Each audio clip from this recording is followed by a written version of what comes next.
So what you are going to suggest to all those organizations, like what kind of research, what kind of work they need to do, to enhance the qualities of, life of those individuals who have these kind of problems?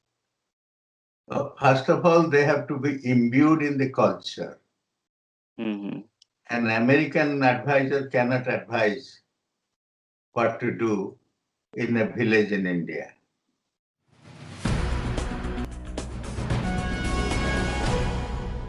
Please enlighten with some of your recent researches and academic activities, including modules of mathematics, which is getting popular in India these days. So, Okay. I started by talking about helping kids who right. are culturally disadvantaged and Mm-hmm. learning disabled. Mm-hmm. That has really influenced me to make programs for improvement, not of knowledge, but the foundational cognitive skills Mm-hmm. that help us learn how to read or how to do math. Great. So, what does research tell us about math? What are the foundational skills? Mainly two things. One is to see pattern, Mm-hmm. which is simultaneous processing. The other is working memory. Mm-hmm. Plus, of course, you have to know a little bit of language because there are mathematical problems where you have to understand what the Mm-hmm. problem is, and that requires comprehension of language. Mm-hmm. But over and beyond that, what's important are the two skills. We call it how to make configurations, patterns, both in Okay. language and visually, Okay. and to plan and strategies. And one of the strategies is working memory. Mm-hmm. In mental arithmetic, working memory was so important in my days. We used to have Mm-hmm. mental arithmetic classes. We Mm-hmm. hear a question and we make the answer in our mind and give it back. Mm-hmm. So the math module emphasizes these two: plans and strategies and working memory. Whereas comprehension versus learning to read, print, engages another set of cognitive processes. Let's Mm-hmm. talk reading itself. It surely depends on sequencing. If you don't know the sequence of letters in a word, you cannot spell. Right. If you don't know the sequence of words in a sentence, you cannot understand. Right. So, learning to read depends a lot on sequencing. Mm-hmm. But at the same time, you have to grasp the total meaning of the sentence. And that's simultaneous processing or putting things together in one whole. Mm-hmm. So my programs in reading are based on prep and quotient. Those are the two that are commercially available.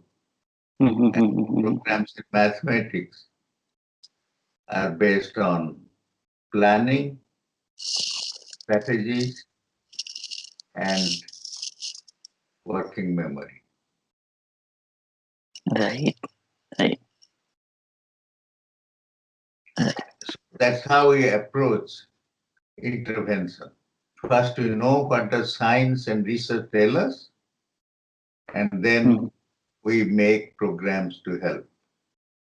Mm-hmm. Right. Right. So many school in India, right, they are using all these kind of technique to improve the skills of mathematics, right, in the child. And these strategy is helpful, in primary, Yeah, children who study, yeah, yeah. in second standard, third standard, right? Oh, yeah, yeah. Right. From beginning, you have to look at the foundations of mathematics as the child is learning how to. Mm-hmm. Great. The way we teach mathematics is through questioning. Mm-hmm. Tell me what's 5 plus 10. Mm-hmm. Tell me what is 2 times 5. Mm-hmm. That's not a way to teach. Right. You don't teach by asking examination questions, Mm-hmm. right?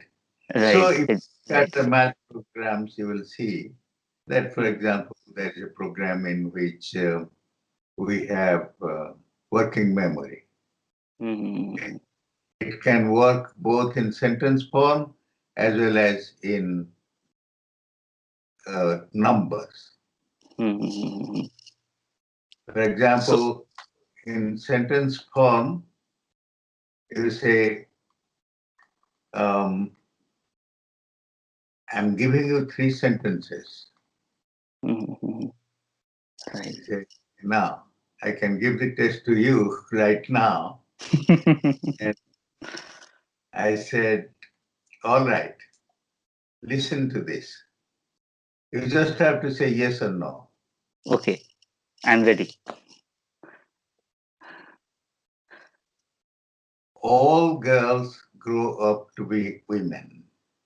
Mm. Say yes or no. Yes. Say yes or no. 2 plus 9 is 10. It's a no. No. Mm. 6 plus 3 is 8. No. So tell me the last 3 numbers. So this is working memory. Right. Right. Right. So we have many questions like that, many situations Mm-hmm. in that module. Mm-hmm. We have number sense in it, Mm-hmm. number line. We have Mm-hmm. counting. What else? And working memory, Mm-hmm. like it. We have juxtaposition of geometrical figures. Mm-hmm. Show me the triangle that is above the red circle but to the left of a square. Mm-hmm. So we give pictures and you have to point out to the picture. Mm-hmm. That's okay. Like this. So the new test that I'm developing is called brain-based intelligence test. Brain based. Okay. Mm-hmm. I call it brain-based because it really comes from the idea that all intelligence is based on the brain. What else? Mm-hmm. Simple thing Right. like that. Right. Right. Okay? Right. But Right. what are the major things in an intelligence, both from children to age 20? So the Mm-hmm. test is from age 5 to 20. Okay. One thing we are measuring is planning and executive functions, which are not found in very distinct ways in most intelligence tests. Mm-hmm. What does executive functions and planning include? One of them is cognitive flexibility, Okay. that you must be able to shift your strategy. Mm-hmm. We present, for example, a blue square and Mm-hmm. a red square. Okay.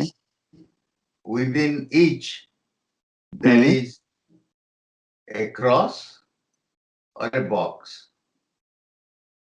So Hmm. there's a red box, red cross, blue box, blue cross. Hmm. The Hmm. first panel asks you just to name the colors. Ignore the Hmm. shape. So it Okay. says red, blue, blue, blue, red, blue, blue, red, red, blue, and it goes on. Okay. Yes. Yes. The second panel asks, ignore the color, say the Hmm. shape. Okay. So he has a plus in red, he has to say plus. Okay. Hmm. He has a plus in blue, he has to say plus. Plus. Okay. He Hmm. has a box in red, he has to say box. Box in blue, he has to say box. He has to read box, cross, a cross, a box, a box, Yeah. box, cross. Hmm. Okay. Hmm. The third panel is most interesting. Hmm. Hmm. Above each of these red, blue, box, cross, there is a C, which means say the color, Hmm. or an S, which means say the shape. Okay. So they're Hmm. mixed. So Hmm. you have C in a red box Hmm. and S in a blue cross. Hmm. So we need to say red and cross. Yes, Hmm. right. So Hmm. C, S, S, C, S, S, C. So you Right. have Right. two foci of attention. Hmm. And in the single one, you have one focus. Right. Right. And having two foci of attention, the Hmm. brain works differently Hmm. than when you have one focus of attention. Hmm. This is known in functional MRI work, Okay.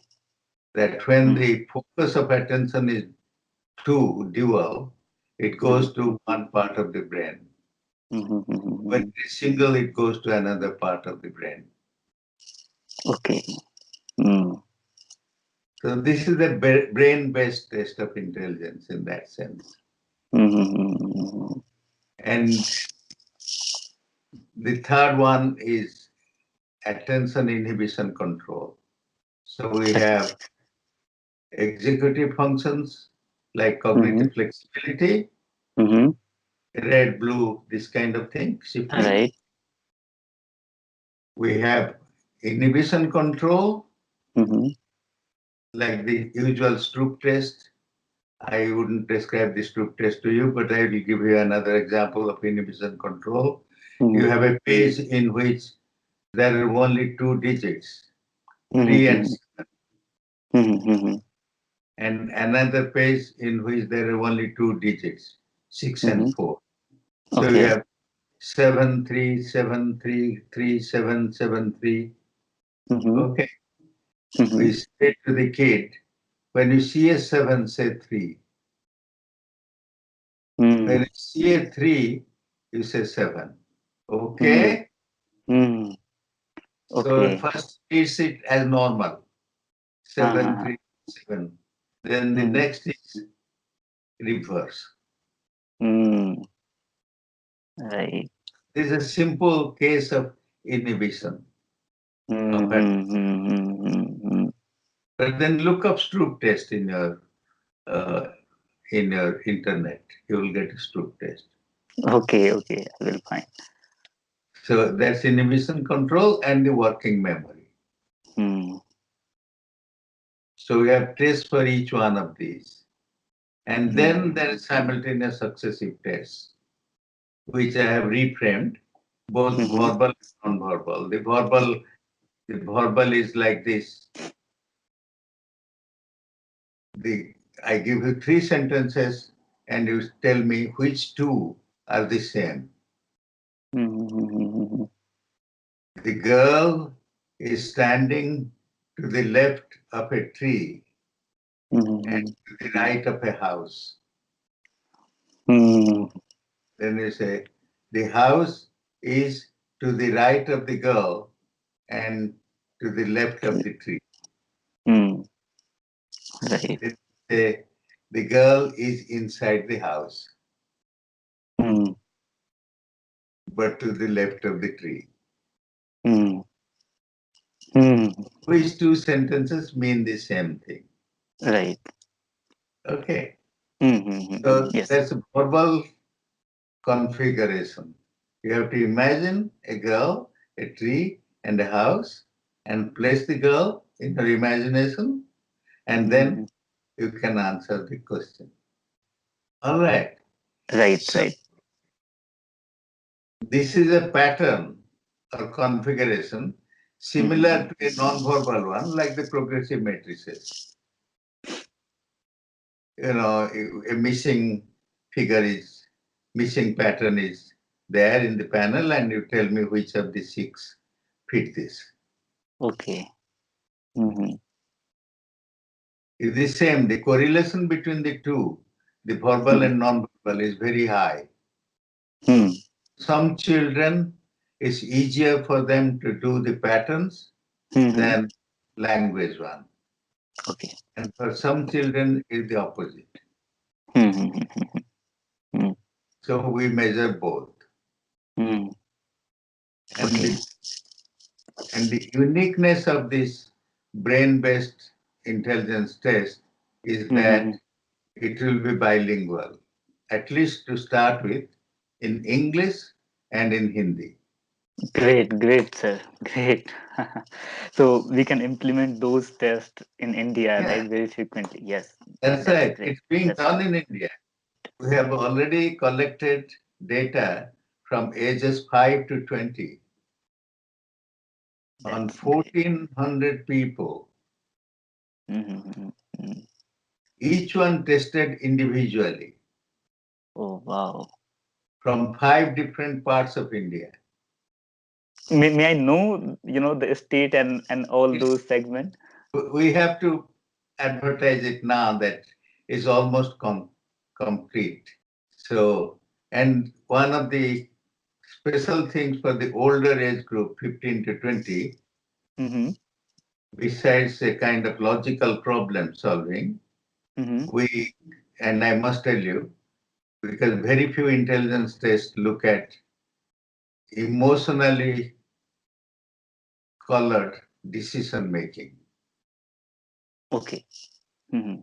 I'll And give you an example, and that would be the end of it. mm-hmm. You give a scenario. Fine. Okay, you have just moved into an apartment, a Mm-hmm. flat. Above you, there is a flat in which they have a dog. Mm-hmm. It's a one-bedroom flat, a bedroom and a kitchen. Mm-hmm. And the dog sleeps in the kitchen. And fortunately or unfortunately, your bedroom is below the kitchen. Okay. The dog barks at night. Mm-hmm. You can't sleep. Mm-hmm. What would you do? You have complained to the manager. Mm-hmm. He says, well, you have leased the flat for a year. He has done it for 2 years. Mm-hmm. And you complain to your neighbor upstairs. He says, sorry, I have a dog. Where would it sleep? Like, Mm-hmm. I have only 2 rooms, a kitchen and a bedroom. Mm-hmm. So, what we ask the participant is to say, how many ways you are going to answer? He says, kill Mm-hmm. this, call the Oh. police, Mm-hmm. poison him, make noise, Mm-hmm. lodge a complaint. Mm-hmm. So he writes it down in 2 minutes, as many as you can think of. And you tell him, choose one of those that's the best solution and justify it. So in 2 minutes, he has to justify it.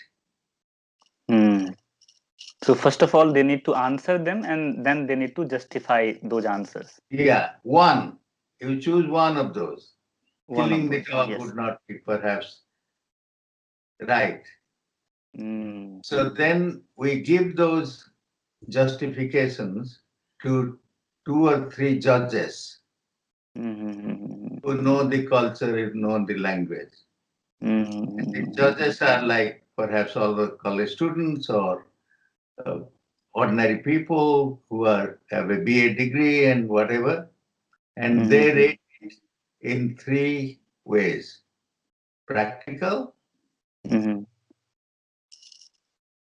culturally appropriate, empathetic. Empathy. Give a 5-point scale on which each justification is rated. And take the average of the judges, and that's the score. Right. So this is different from a puzzle that we give before, like a reasoning thing, you know. And this is the uniqueness of our test, that it has provision for measuring decision making of highly analytical problems and problems that are laced in emotion. Okay.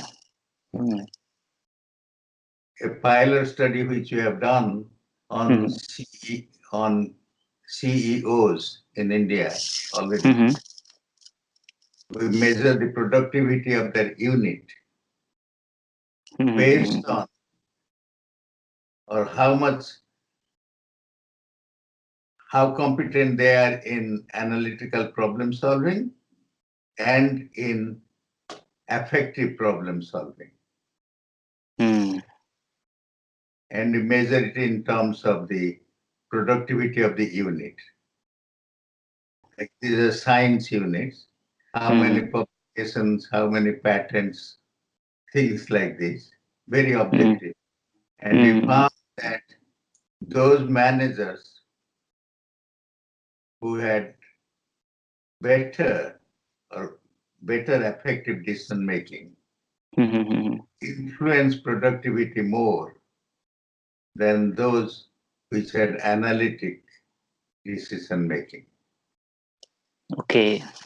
So the path from analytic decision making and effective decision making to productivity, we calculate the path weights. So as a result, what is happening? That the CEO has not only to be analytic in his thinking, but also make a distinction between analytic and synthetic decisions. Right. So yes. based on the brain, because when you do a purely logical problem, it goes to the dorsolateral prefrontal cortex. When emotion is involved, it's also going into ventromedial cortex. This is already known. So when you ask me what advice I have for the young people or whatever, I said, what should I say? You know, the whole business of intelligence started with Galton. Or that there is one unit of intelligence and it's inherited. That the world has changed now. We know the effect of nutrition, we know the effect of environment, and we know how children's intelligence can be improved. Mm-hmm. Right, right, right. So, as I said, as people now realize that the vast majority of world's children lack schooling and health care and have disrupted childhood Mm-hmm. due to conflict and wars and poverty, Mm. should we be doing intelligence testing based on one academically oriented IQ scale? Or the true score of intelligence testing should include the human value of compassion and lack of greed, that is, Mm-hmm. sharing and Mm-hmm. equitable distribution. That should be the problem of the future generation. Mm. What kind of intelligence we want to see, and where would be the emphasis? Right, right. So you are very close to India, right? So, what kind of changes you suggest to those organizations who are working in this field? Working in this field means learning disabilities, mental retardation. So, what you are going to suggest to all those organizations? Like, what kind of research, what kind of work they need to do? To enhance the qualities of life of those individuals who have these kind of problems. First of all, they have to be imbued in the culture. Mm-hmm. An American advisor cannot advise what to do in a village in India. Right, exactly. It's Right, impossible. right, right, right. So you have to be sensitive to the culture. Mm-hmm. And secondly, you have to see that the knowledge that we create in research or in science flows back to practice. Yes. We cannot operate without knowledge. Mm. We talk about application, do applied work, application, improve something. But we must have the knowledge before we can make improvement. Right. And this is lacking, the transfer of knowledge to practice. Mm. Our policymakers don't do it, our educators don't do it, our Mm. director of public education hardly knows anything about science.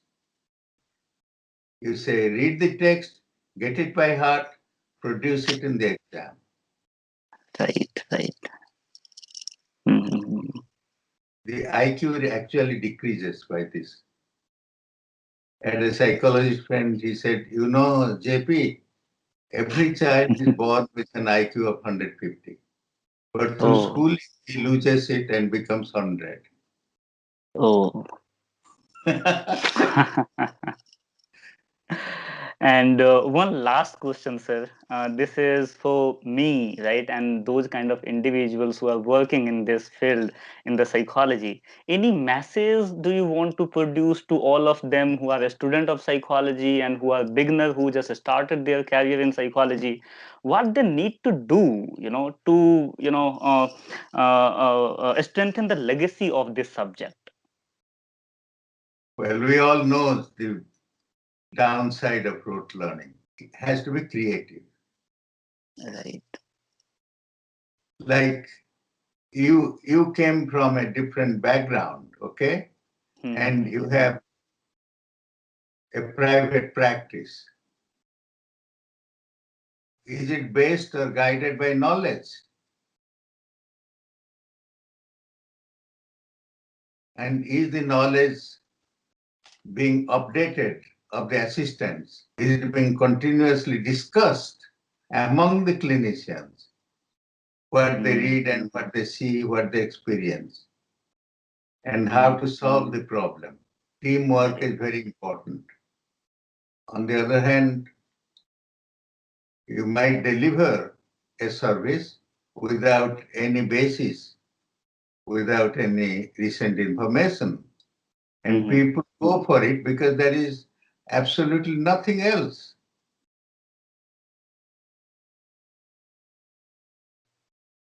They don't know where to go.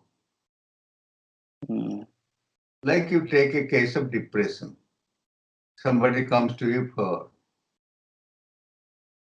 testing and diagnosis and therapy. What's the latest? Every year there is a lot of new information. Among ourselves, do you have little groups?